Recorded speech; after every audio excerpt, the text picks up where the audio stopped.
Israel और Hamas के बीच चल रहे युद्ध के बीच हमास ने एक बार फिर इंसानियत की मिसाल पेश की है। उन्होंने दो बुजुर्ग इजरायली महिलाओं को रिहा कर दिया है, छोड़ दिया है। दरअसल दोनों काफी ज़ईफ हैं, कमजोर हैं और बीमार रहती हैं। बंधक बनाकर रखने से उनकी तबीयत ज्यादा बिगड़ सकती थी, इसीलिए उन्हें मानवता के आधार पर छोड़ दिया गया है, रिहा कर दिया गया है। इससे पहले भी हमास ने दो महिलाओं को रिहा किया था जो अमेरिका से वाबिस्ता थी, अमेरिका से ताल्लुक रखती थी। दोनों में से एक की उम्र 18 साल की थी, जबकि बुजुर्ग महिला 60 साल के आसपास की थी। बुजुर्ग महिला की शारीरिक स्थिति को देखते हुए उन्हें उनकी बेटी के साथ रिहा किया गया था। अमेरिकी मां बेटी को रिहा करते हुए हमास ने एक पैगाम भी दुनिया के लिए छोड़ा था, जिसे गोदी मीडिया ने दबा दिया। दिखाया केवल वो जिससे हमास के प्रति नफरत पैदा हो। हम हमास की हिमायत नहीं करते, हम इजराइल की मुखालिफत नहीं करते, केवल वही बता और समझा रहे हैं जो सच है और पूरी तरह से सच है। इस समय दुनिया दो हिस्सों में बटी हुई है। एक तरफ अमेरिका के पिट्ठू हैं तो दूसरी तरफ मजलूम फिलिस्तीनियों के हमदर्द।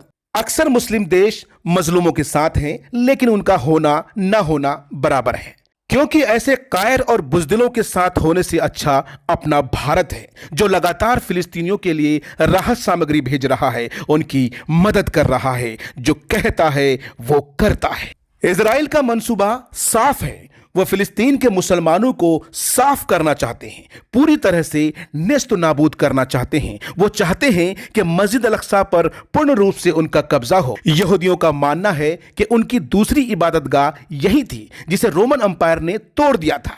याद रहे, रोमन अंपायर मुसलमान नहीं थे। कहीं आप ये न समझ लें कि मुसलमानों ने मंदिर तोड़कर मस्जिद बनाई थी। ऐसा कहा जाता है कि यहूदी मस्जिद अल-अक्सा की जगह अपनी इबादतगाह बनाना चाहते हैं, अपनी मंदिर बनाना चाहते हैं, मस्जिद बनाना चाहते हैं। यही वजह है कि असल मस्जिद अल-अक्सा की जगह मीडिया में अक्सर इस मस्जिद को दिखाया जाता है। चौंक गए ना आप? जी हां, सही सुन रहे हैं, यह मस्जिद अल-अक्सा नहीं है, इसे डोम ऑफ द रॉक कहा जाता है। असल मस्जिद अल-अक्सा तो यह है। कहा जाता है कि यहूदी एक खतरनाक साजिश के तहत डोम ऑफ द रॉक को मस्जिद अल-अक्सा के तौर पर मीडिया में पेश करते हैं, ताकि दुनिया, खासकर मुसलमान, असल मस्जिद को भूल जाएं और वो आसानी से उसे तोड़कर अपनी इबादतगाह बनाने में कामयाब रहें। दोस्तों, बताते चलें कि मस्जिद अल-अक्सा से मुसलमानों की पुरानी कुर्बत है, पुराने ताल्लुकात हैं। मक्का और मदीना के बाद मस्जिद अल-अक्सा मुसलमानों की तीसरी सबसे बड़ी मस्जिद है और सबसे बड़ी इबादतगाह है। यहीं से प्रोफेट मोहम्मद सल्लल्लाहु ताला अलैहि वसल्लम के मिराज का वाक़या और प्रोफेट इब्राहिम, मूसा और ईसा के साथ नमाज का वाक़या जुड़ा है। इस पर हम अगले वीडियो में आपको तफसील से बताएंगे।